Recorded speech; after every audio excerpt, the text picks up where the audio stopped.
This video is sponsored by Card Kingdom. You can visit their store by using my referral link in the description below.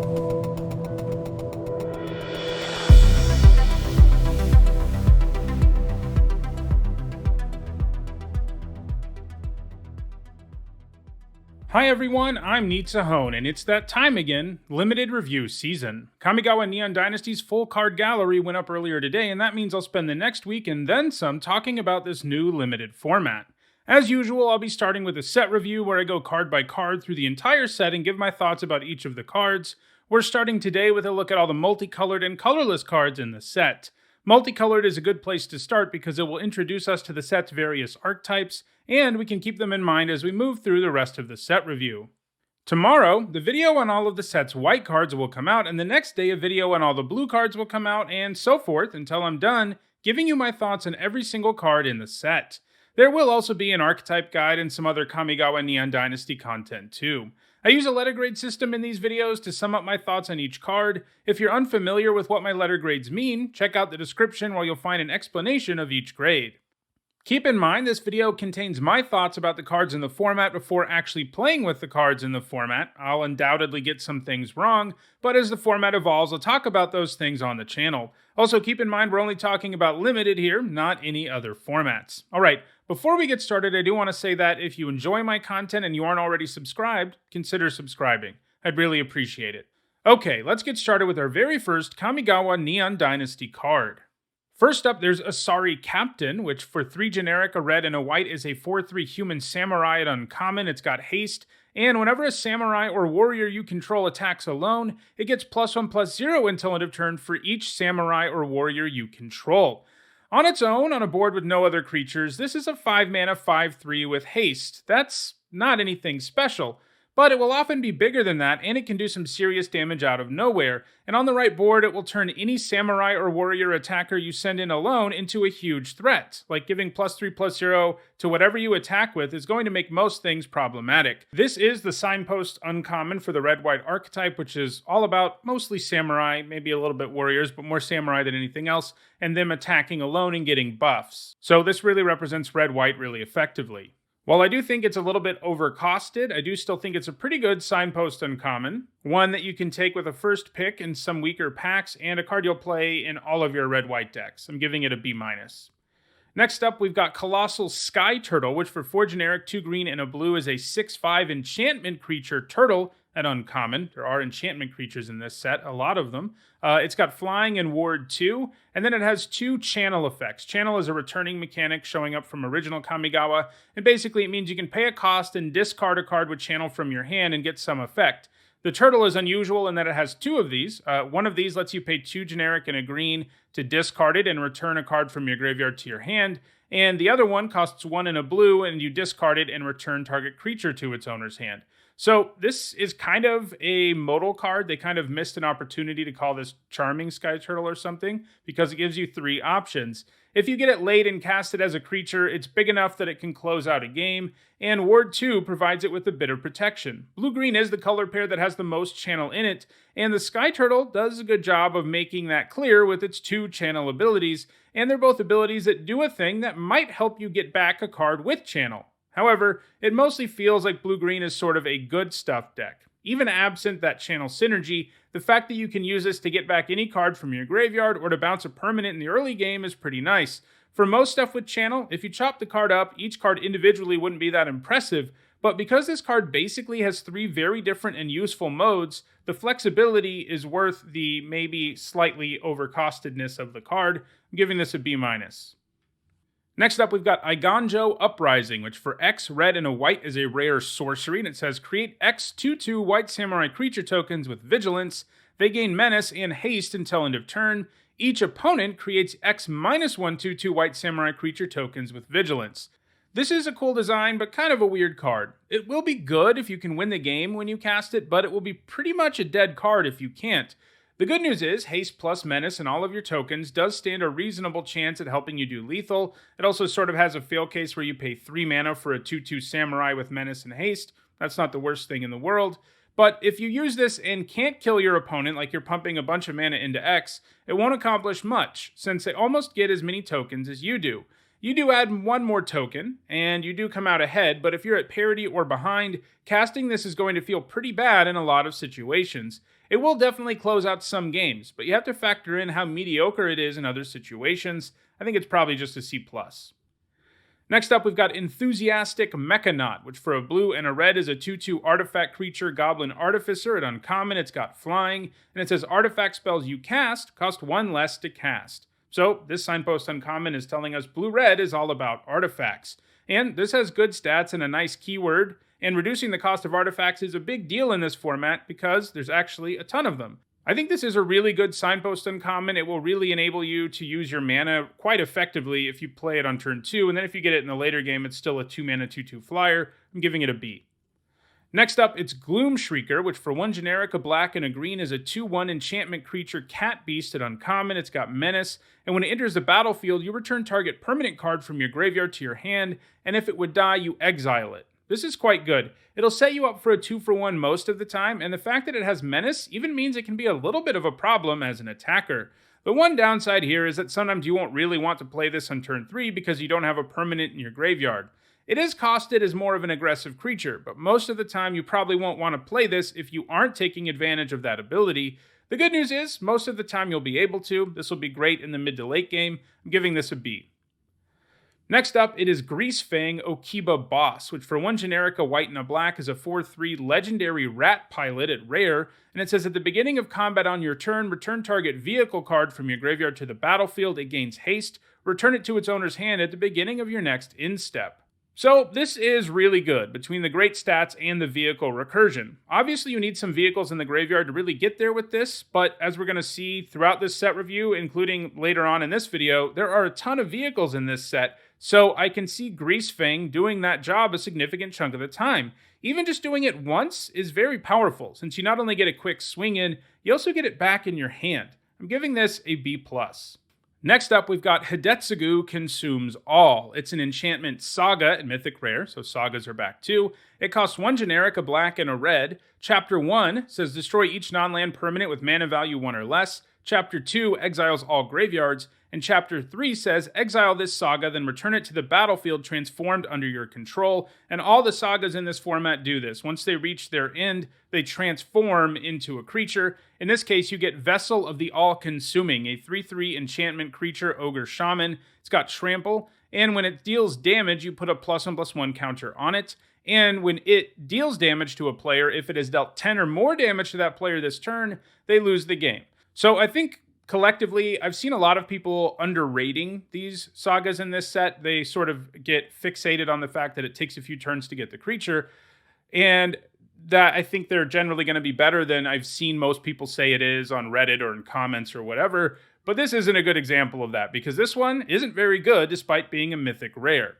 You're not likely to destroy anything with Chapter 1, and you should also keep in mind that Chapter 1's symmetrical. Then Chapter 2's effect also isn't that great. There is some graveyard stuff in the set. We just saw that the black-green signpost uncommon's all about the graveyard, but it still isn't a huge theme in the set, so exiling graveyards, not that meaningful either. You do, of course, eventually get a creature out of the deal, but it isn't that impressive of one, frankly. Sure, it's a 3/3 with Trample that will get bigger every time it does some damage in combat or otherwise. But on turn 6, when it's going to be able to attack, it isn't like a 3/3 with Trample is that intimidating. And the alternate win mode on the card is very much a win more effect, as if you do 10 in a turn, there's a good chance you're winning anyway. And the creature, while reasonably efficient for the total mana you invest, isn't that great, especially because he won't be showing up until turn 6 or so as an attacker. This card has a neat design, but it definitely isn't the kind of mythic rare you first pick. In fact, I don't even think it's close. I think it's probably a C-, and I feel like this might be overrating it. This is a mythic rare that's going to be worse than your average common. Next up, we've got Hinata Dawn Crown, which for 1 generic, a blue, a red, and a white is a 4/4 Kirin Spirit. It's legendary, it's rare, it has flying and trample, and spells you cast cost 1 less to cast for each target. Spells your opponents cast cost 1 more to cast for each target. This has great stats and a couple of great static abilities. You do have to have Jeskai mana to cast it, which isn't going to be the hardest thing to make happen in this format. There's actually a lot of fixing we'll see when we get to lands at the end of this video. There's a lot of fixing lands around. There's some artifacts that fix, but even with all of that in mind, it's still not a cakewalk to assemble Jeskai mana consistently. So This is difficult to cast and not exactly game-ending when you do manage to do it. It has nice stats that are relevant all game long, and the abilities matter, but the abilities will have waning value as the game goes on. I still think you can take this pretty highly and try to get the fixing together, but it probably isn't a bomb. I'm giving it a B. Next up, we've got Invigorating Hot Springs, which for one generic, a red, and a green is an uncommon enchantment, and when it enters the battlefield, it does so with 4 +1/+1 counters on it, and modified creatures you control have haste. Modified is a new keyword in this set, and a modified creature is one that has equipment, an aura you control, or counters of any kind on it, and you can remove a +1/+1 counter from Invigorating Hot Spring and put a counter on target creature you control, activate only as a sorcery and only once each turn. This definitely has the most interesting design of the signpost uncommons. Obviously, red-green is about these modifications. It also has some pretty sweet art, showing one of these snow monkeys bathing in a hot spring, which is, a real thing that happens in Japan. But anyway, I think this looks pretty good. This simultaneously gives you a nice payoff for modifying your creatures by giving them all haste, and it provides a way for you to modify your creatures since it can move counters from itself onto creatures. This will also give the creature haste, obviously enough. It's basically an enchantment that gives you 1 +1/+1 counter a turn over 4 turns. Generally, an enchantment that gives you a counter every turn tends to be pretty powerful and limited, and while this will eventually run out of counters, being able to do it 4 times is a pretty big deal. The format has a ton of other payoffs for modifications too, in addition to what Invigorating Hot Springs does, so being able to put a counter on a thing carries some extra weight. It will generally add to the board immediately with a counter, and I think it's costed pretty fairly. This is another nice signpost uncommon. I'm giving it a B. Next up, we have Isshin, 2 heavens as 1. He costs 1 of each Mardu mana, in other words, red, white, and black. He's a 3/4 human samurai, a legendary one at rare. And it says if a creature attacking causes a triggered ability of a permanent you control to trigger, that ability triggers an additional time. There are a lot of creatures in this format who trigger stuff, especially when it comes to samurai. We saw the samurai signpost uncommon earlier. A lot of the samurai in this set do something when a samurai attacks alone, so if you have a couple who have those abilities, this will allow them to trigger twice. Like we saw with Hinata, this is 3 colors, and casting it isn't the easiest thing in the world. And I think overall, it takes enough effort to make him work, in addition to the mana requirements, that I'm not super pumped about the idea of taking him early, since you need to line up not only fixing, but also plenty of cards that do the thing this wants you to do. That said, being a red-white samurai deck and splashing black for this does seem pretty good, but I still don't think you want to value it super highly since it really shoehorns you into a specific deck, and if you don't end up there, it ends up being a pretty bad wasted pick. I'm giving it a C+. Next up, it's Jukai Naturalist, which for a green and a white is an uncommon enchantment creature, human monk. It's got lifelink, and enchantment spells you cast cost 1 less to cast. So green-white in this set is all about enchantments. There's a ton of enchantments in this set, including creatures, as we've already seen. And yeah, a 2-mana 2/2 with lifelink is pretty nice, and reducing the cost of enchantments is really nice in this format too. Like I said, you'll be reducing the cost of creatures sometimes, a lot like we saw with the blue-red signpost uncommon. In the right deck, this will allow you to use your mana crazy efficiently if you play it on turn 2, and in the late game, it's still a reasonable play. I like this signpost uncommon enough to take pretty highly. I'm giving it a B. Next up, it is Kaito Shizuki, which for 1 generic, a blue and a black, is a legendary planeswalker Kaito at Mythic Rare, starts with 3 loyalty, and it says at the beginning of your end step, if Kaito Shizuki entered the battlefield this turn, he phases out. He's got a +1 that says draw a card, then discard a card unless you attack this turn, a -2 that says create a 1/1 blue ninja creature token with this creature can't be blocked, and a -7 that says you get an emblem with whenever a creature you control deals combat damage to a player, search your library for a blue or black creature card, put it onto the battlefield, and then shuffle. This has a cool design. Its triggered ability makes it so that your opponent can't damage it on the first turn after you play it, and the abilities it has are pretty nice too. Typically, you're probably going to play it and use the +1, since you can attack and leave Kaito sort of vulnerable, but because Kaito will have phased out, it doesn't matter, so you'll just get to net a card with the +1, and Kaito can't be attacked. Then you can start making ninjas if you want to, or continuing to draw cards if that's advantageous.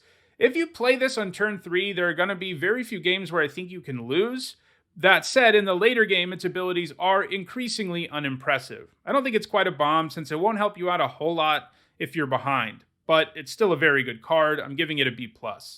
Next up, we've got the Kami War, which is an enchantment saga at Mythic Rare. It costs 1 generic and then 1 of each mana, that is white, blue, black, red, and green.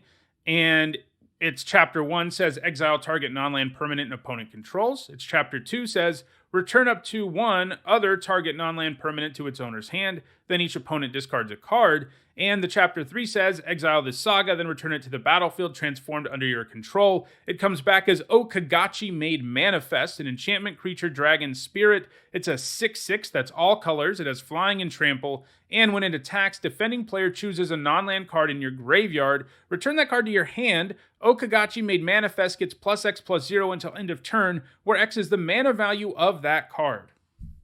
So this is crazy powerful. It immediately exiles a permanent and then bounces a permanent the next turn and then turns into a frightening creature that returns stuff to your hand and makes it hit really hard. The downside is, of course, that it costs mana of all 5 colors, something that is hard to achieve in most limited formats, and even though this one has a lot of commons that can fix your mana, it's still going to be kind of tough to cast the Kami War.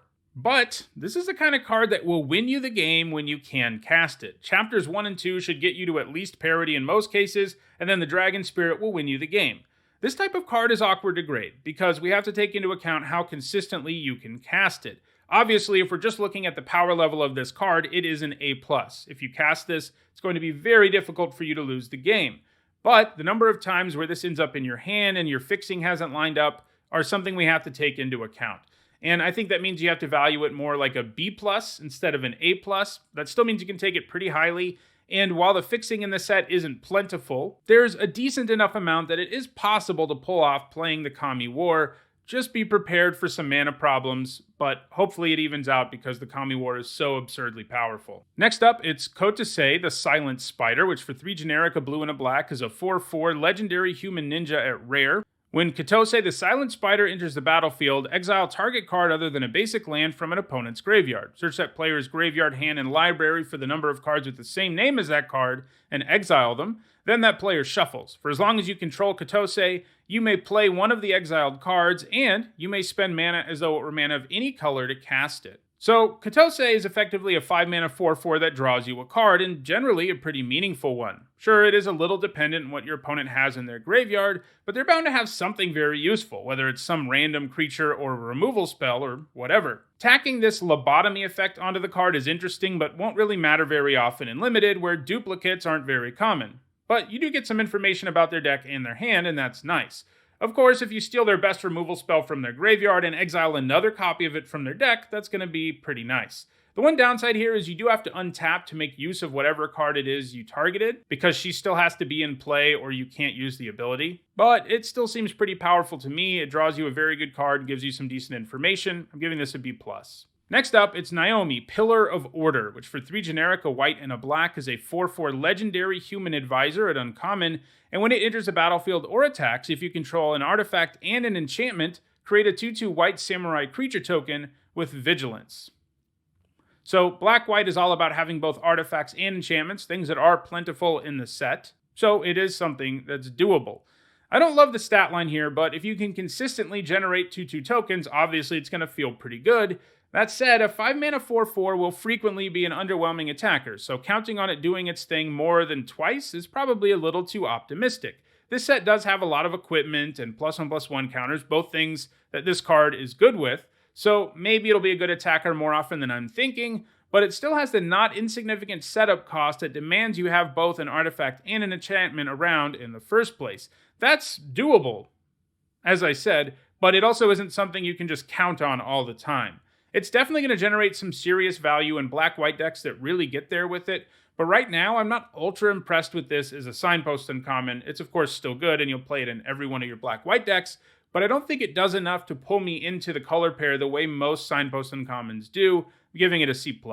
Next up, we've got Oni-Cult Anvil, which for a black and a red is an uncommon artifact, and it says whenever one or more artifacts you control leave the battlefield during your turn, create a 1/1 colorless construct artifact creature token. This ability triggers only once each turn, and you can tap it and sack an artifact, and it deals 1 damage to each opponent, and you gain 1 life. So black-red is about artifacts too, but it's about sacrificing them.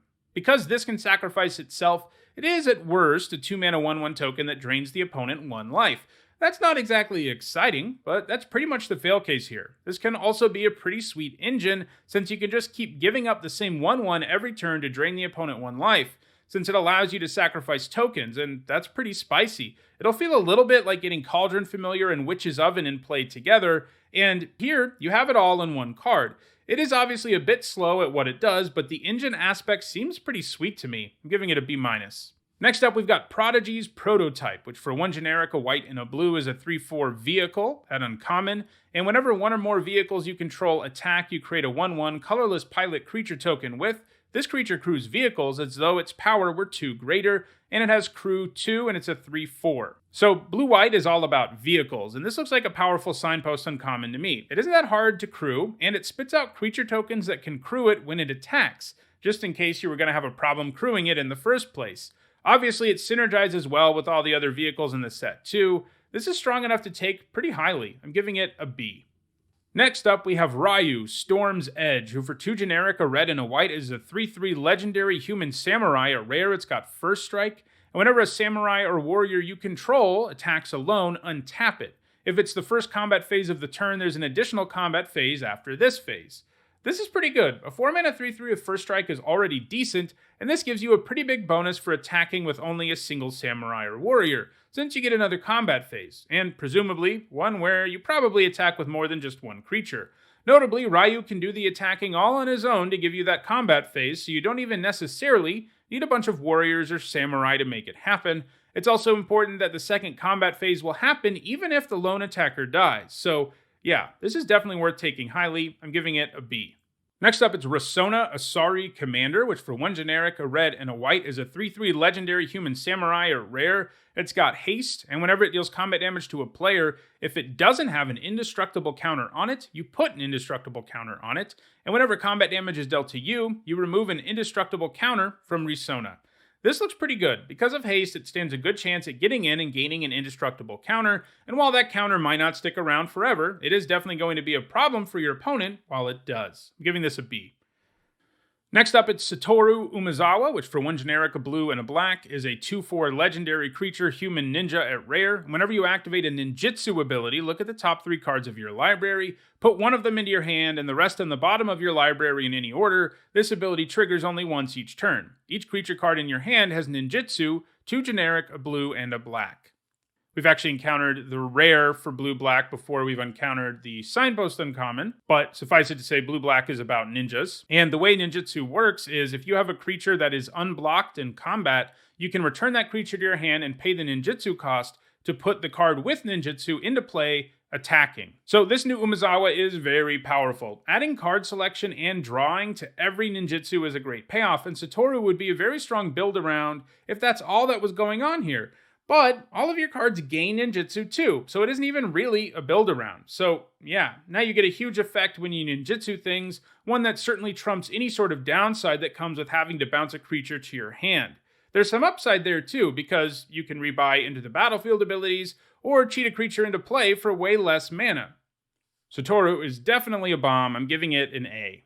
Next up, it's Satsuki the Living Lore, which for a green and a white is a 1/3 legendary human wizard at rare. You can tap it to put a lore counter on each saga you control, activate only as a sorcery, and when Satsuki dies, you choose up to 1. You can return a saga or enchantment creature you control to its owner's hand, or you can return a saga from your graveyard to your hand. So there's a lot of sagas in this set, including some at common and uncommon, and green-white is the color pair that is the most into enchantments as we've seen, so Satsuki looks like she can do some pretty nice stuff for you. Accelerating your sagas is a big deal in this set, since they all eventually become creatures, so getting them to add to the board as quickly as you can is quite good. And then her death trigger will stand a reasonable chance of getting you something back from your graveyard. She definitely takes a little bit of work to get going, but because green-white will fairly organically end up with the kinds of cards she's good with, I don't think she needs a build around or anything like that. I'm giving her a B. Next up, we have Silver Fur Master. This is the signpost uncommon for blue-black, and for 1 blue and 1 black, it's a 2/2 rat ninja at uncommon. It's got ninjutsu for a blue and a black, and ninjutsu abilities you activate cost 1 less to activate, and other ninja and rogue creatures you control get +1/+1. This is a very nice signpost uncommon for blue-black. Buffing all of your ninjas and rogues and decreasing the cost of ninjutsu is impressive, and sometimes you'll be able to ninjutsu this in and buff some of your creatures to either suddenly do more damage to your opponent or make it so your creature or creatures win combat. This gets my early vote for the best signpost uncommon in the set. There's plenty of ninjas in blue-black for this to do crazy things with, giving it a B. Next up, it's Spirit Sister's Call, which for 3 generic, a white and a black is a mythic rare enchantment. It says at the beginning of your end step, choose target permanent card in your graveyard. You may sacrifice a permanent that shares a card type with the chosen card. If you do, return the chosen card from your graveyard to the battlefield and it gains. If this permanent would leave the battlefield, exile it instead of putting it anywhere else. If you have creatures who give you value with an enter the battlefield or death trigger ability, or you have some tokens lying around, it seems like this will be able to generate some pretty nice value. If you don't, this isn't going to be that attractive, as you'll typically maybe be upgrading one of your permanents a little bit, and there's not even a guarantee that you'll always be able to do that. You have to have something good to sacrifice and something worth getting back, and that's pretty rough on a 5 mana enchantment. The good news is you can get that new permanent right away, so it does do something to the board immediately. This has a pretty impressive ceiling, but I think it will be far too inconsistent to get anywhere close to being a bomb. I'm starting it out at B-. Next up, it's Tamayo, Completed Sage, who for 2 generic, a green, and a Simic Phyrexian hybrid mana, and 1 blue mana, is a legendary Planeswalker Tamayo. Starts with 5 loyalty, it's a mythic rare. +1 says tap up to 1 target artifact or creature. It doesn't untap during its controller's next untap step. -X says exile target non-land permanent card with mana value X from your graveyard and create a token. It's a copy of that card. And her -7 says create Tamayo's Notebook, a legendary colorless artifact with spells you cast, cost 2 less to cast, and tap, draw a card. Also, she has a mechanic. It's the only card in this set that it appears on, but I can guess that we're going to be seeing it more in the future, and it's Completed, which says that hybrid Simic Phyrexian mana can be paid with green, blue, or 2 life. And if life was paid that way, this Planeswalker enters with 2 fewer loyalty counters. So Tamayo is a Phyrexian now, which is kind of sad, but at least she's pretty powerful. You can either straight up pay 5 mana for her as a 5 loyalty Planeswalker, or pay 4 and 2 life to have her as a 3 loyalty Planeswalker. Both options are pretty appealing. Her +1 does a great job of protecting her and disrupting your opponent, and her -X can also do a good job of adding to the board. Her ultimate is also quite good, as decreasing the cost of all your spells and being able to tap her Notebook to draw cards is awesome. She can get to that ultimate pretty quickly if you pay all mana for her too. She seems very likely to allow herself to stick around between her 2 abilities, and again, getting to her ultimate, not that far-fetched. This new Phyrexian version of Tamayo is a bomb. I'm giving her an A. Alright, we're moving to artifacts now. First up, we have Automated Artificer, which for 2 generic is a 1/3 artifact creature artificer at common, and you can tap it to add colorless. Spend this mana only to activate an ability or cast an artifact spell. There are enough artifacts in this set that this will actually be able to ramp your mana reasonably well, and it has some decent stats. I'm giving this a C.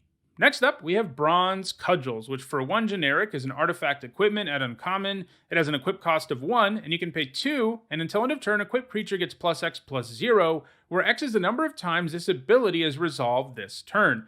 This has a cool design, but the lack of a boost to toughness and the requirement to pump mana into it is pretty hefty.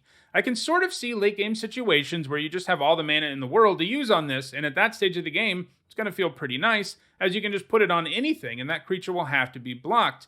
But what about the rest of the game? In the early going, it's pretty close to useless because you just want to have mana to do anything significant with it. So I have a hard time getting behind this with any enthusiasm. This is an equipment and an artifact, and those are things that matter in this set, but I think this is probably still just a D+. Next up, it's Brute Suit, which for 3 generic is a 4/3 artifact vehicle at common. It's got Vigilance and Crew 1. This seems like a nice little vehicle. 1 to crew is super easy to do, and it's kind of a relevant attacker. As we've seen, there is a lot of vehicle and artifact stuff going on too. I think this is a C+.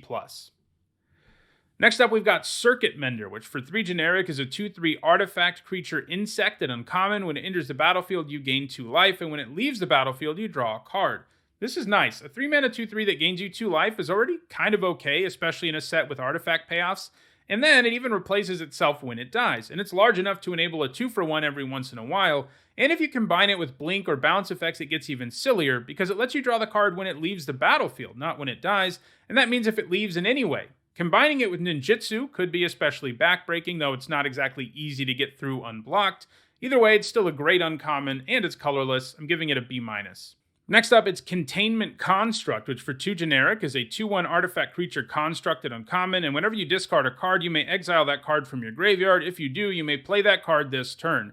This card has some crazy implications for Constructed. There's just so many cards that discard and do powerful things, Faithless Looting, etc. We don't have nearly as much of that here. You know, if this was in Crimson Vow, it would have been amazing too because of all the blood around. But there is one mechanic in this set that involves discarding, and that's Channel. So if you channel a card to get some effect, and then the construct exiles that card for you to cast it, it's going to feel pretty insane. You won't always have the mana to do both, of course, because, you know, that's a significant amount of mana, and you only have one turn to do it. But you only really need to pull off gaining a whole card out of this once to feel pretty good about it. So if you have 0 ways to discard cards in your deck, you probably don't play this. But as long as you have at least 2, I don't think you cut it. This is because it has passable stats, has a useful card type and artifact, which is likely to help you with synergy as well, and it will be pretty hard to end up with 0 cards that have discard effects in the first place because of Channel. I think it's a C+. It could have an even higher ceiling as a build around. Next up, it's Dramatist's Puppet, which for 4 colorless mana is a 2/4 artifact creature construct at common. When it enters the battlefield, for each kind of counter on target permanent, put another counter of that kind on it, or remove one from it. This seems okay. There's a lot of counters in this set, so taking them away from your opponent or adding them to your own things is definitely relevant, but it still won't always actually be able to do the thing, and when it can't, it'll be a pretty miserable 4 mana 2/4. I think this is probably just a C-. Next up, it's Eater of Virtue, which for 1 generic mana is a legendary artifact equipment at rare. When the equipped creature dies, you exile it. It gives equipped creature +2/+0. And as long as a card exiled with Eater of Virtue has flying, equipped creature has flying. The same is true for First Strike, Double Strike, Death Touch, Haste, Hexproof, Indestructible, Lifelink, Menace, Protection, Reach, Trample, and Vigilance. And it's got an equip cost of 1. So this is Bone Splitter with a whole bunch of upside. And Bone Splitter already tends to be a pretty solid piece of equipment. +2/+0 for 1 to play and 1 to equip is just a nice rate. +2 is enough of a boost to an attack that it makes a lot of things into formidable attackers. Now, I guess it isn't all upside, because if you have a creature you would like to get back from the yard later in the game, this won't let you do it, but I still think the fact that this gets the keyword abilities of the creatures that die is more upside than downside. At the same time, you won't always have creatures with keyword abilities for this to give other creatures, but I still like this a lot. I'm giving it a B. Next up, it's Ecologist's Terrarium, which for 2 generic mana is a common artifact, and when it enters the battlefield, you may search your library for a basic land card, reveal it, put it into your hand, and then shuffle. And you can pay 2 and tap it and sacrifice it to put a +1/+1 counter on target creature, activate only as a sorcery. So this is colorless fixing at common, and that's a nice thing to have around if you're trying to play like the Kami War, and in general, it can help you splash a 3rd color pretty easily. And the fact that you can get a counter out of it too is pretty nice overall. This will give you some nice value over the course of a game. You probably don't play it if you're only playing a 2-color deck, but if you're playing a 3rd color for any reason, or more than a 3rd color, this is going to be a pretty nice pickup for you. I'm giving it a C. Next up, we've got High Speed Hoverbike, which for 2 generic mana is a 2/2 vehicle at uncommon. It's got flash, it's got flying, and when it enters the battlefield, you tap up to 1 target creature, and it has crew 1. This looks pretty good. It's easy to crew, has good evasive stats, and it even has flash and the ability to tap a thing down when it enters the battlefield. It doesn't do any of those things super impressively, but it does a whole lot for the mana investment. I'm giving this a B-. Next up, we've got Iron Apprentice, which for 1 generic mana is an artifact creature construct at common. It enters the battlefield with a +1/+1 counter on it, and when it dies, if it had counters on it, you put those counters on target creature you control. This format has plenty of counters, so putting more on this thing isn't a huge stretch. It also gives you a creature that enters the battlefield modified in the very early game, which powers up a bunch of cards in the format. Seems solid to me. I'm giving it a C. Next up, we've got Mech Titan Core, which for 2 generic mana is a 2/4 artifact vehicle at rare. You can pay 5 and exile it and 4 other artifact creatures and or vehicles you control. You create Mech Titan, a legendary 10/10 construct artifact creature token with flying, vigilance, trample, lifelink, and haste, and it's all colors. When that token leaves the battlefield, you return all cards exiled with Mech Titan Core, except Mech Titan Core, to the battlefield tapped under their owner's control. It has crew 2. So without the ability, this is a pretty mediocre vehicle. The ability is obviously a very cool reference to Voltron and the like, and it does give you quite the formidable creature token, one that's hard to block and one that can attack immediately as a 10/10 that will also gain you 10 life. The nice thing is, if the token ever leaves the battlefield, you get back everything you exiled except the Mech Titan Core, which is also a pretty cool flavor. So how good is this? I'm pretty skeptical that it's anything special. This set does have a lot of artifact creatures and vehicles, but having the 5 mana and 4 things to exile is still pretty big setup, especially because this card's baseline is so unimpressive. Still, if you get to use the effect, there's a good chance you win the game, and I do think it's possible to use the effect, you just shouldn't count on doing it that consistently. I think in the end, this is a C+. Sometimes it'll perform amazingly, but other times it's going to be a 2 mana, 2/4 vehicle with crew 2, and that's not very good.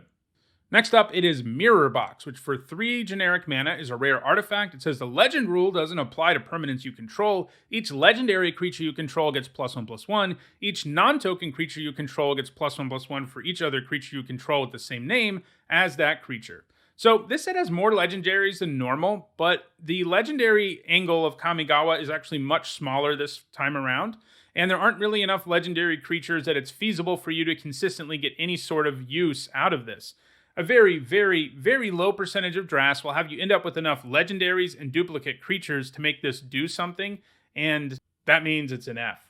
Next up, it's Network Terminal, which for 3 generic mana is a common artifact. It can tap to add 1 mana of any color. You can pay 1 mana and tap it to tap another untapped artifact you control, and you draw a card and then discard a card. 3 mana rocks, even those that tap for any color, are sometimes a bit clunky and limited, but the ability that it's tacked on here isn't an irrelevant one. It gives you some very real card selection in the late game, and it does it fairly cheaply. You do, of course, need another artifact around, but that's not asking that much. Having this around will sort of feel like you're playing the red-black blood deck from Crimson Vow, and it also fixes your mana. So I think this will make the cut reasonably often, especially if you're playing more than 2 colors. Probably don't play it if you're not playing more than 2 colors. I'm giving it a C.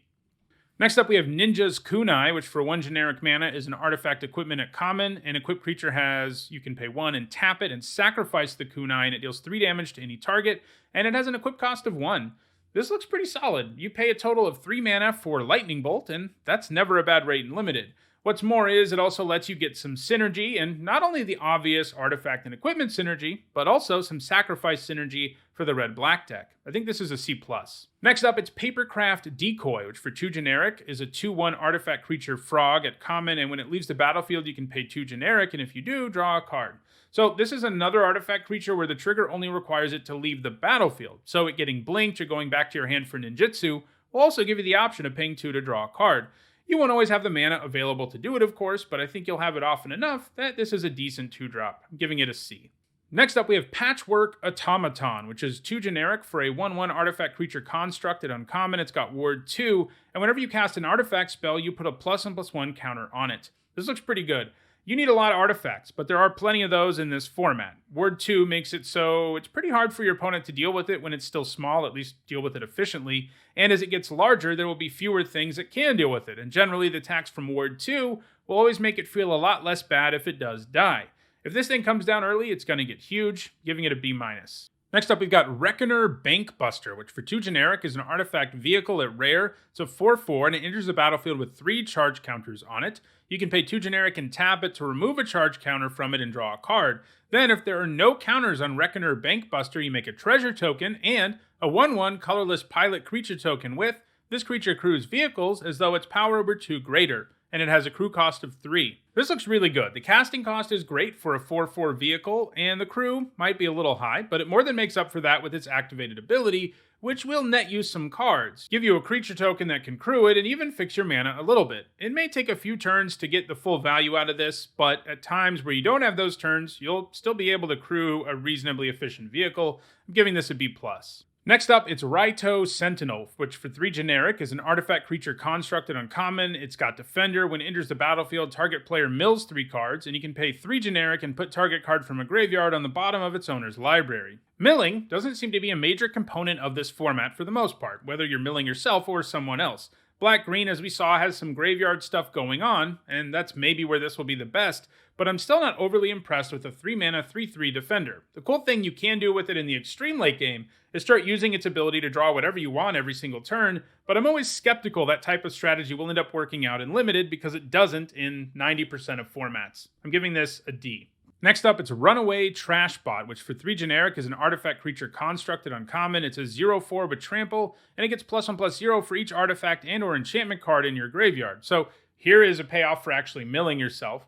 So I guess if you combine it with the Sentinel maybe you're doing something, but a lot of the time I think you would rather just have those artifacts or enchantments in your hand in the first place. So this card I think needs a build around grade. You need an artifact enchantment deck, which probably means black-white to really get there.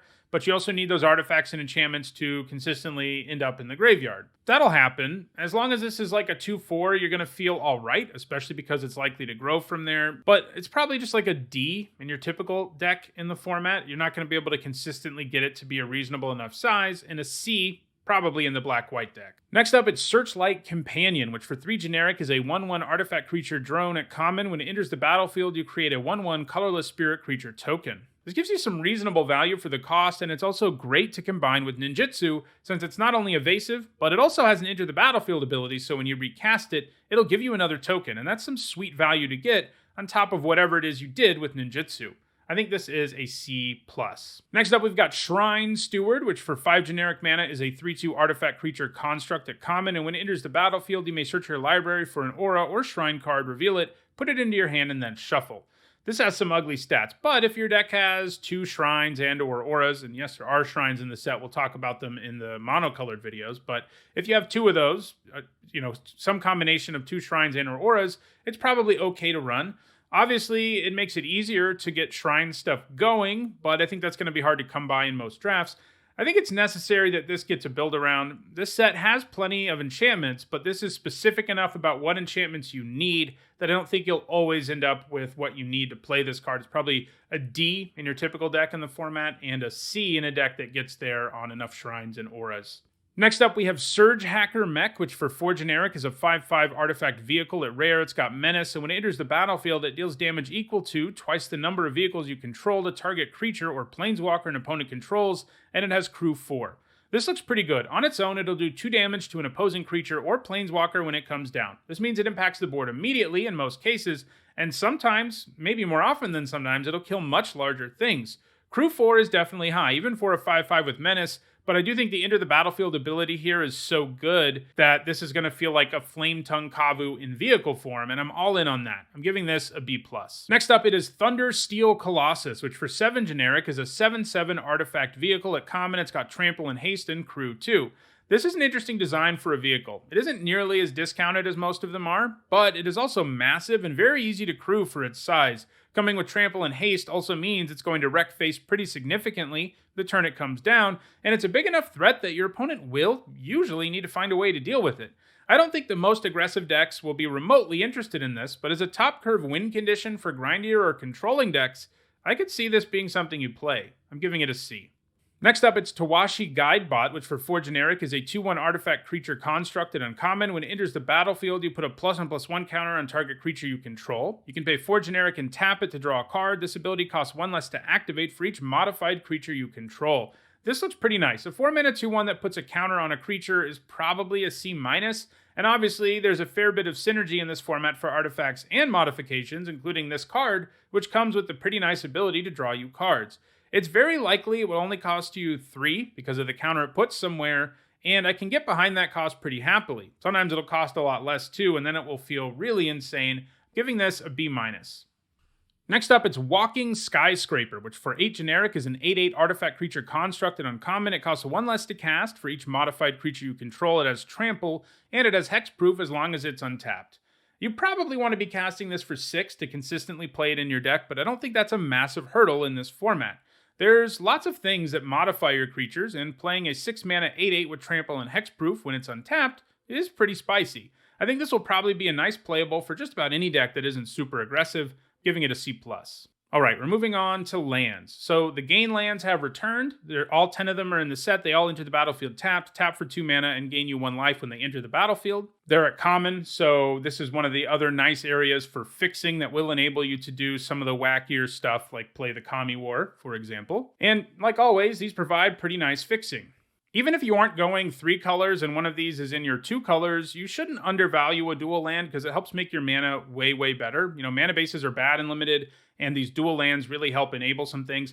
Another nice thing about these dual lands is there are some rares and mythics that cost quadruple mana of the same color, and these will help sort of soften the blow of actually being able to cast those. So yeah, overall, I think I would value these around a C+, provided they're in colors you're interested in, either your 2-color pair you're already in, or they help you play some of your more powerful cards by splashing or whatever. Next up, we have Bosiju, who endures, a rare legendary land that can tap for green, and it comes with channel. There's a whole cycle of these legendary lands that come into play untapped, tap for mana, and then have a channel ability. In this case, you can pay 1 generic and a green and discard it to destroy target artifact, enchantment, or non-basic land an opponent controls.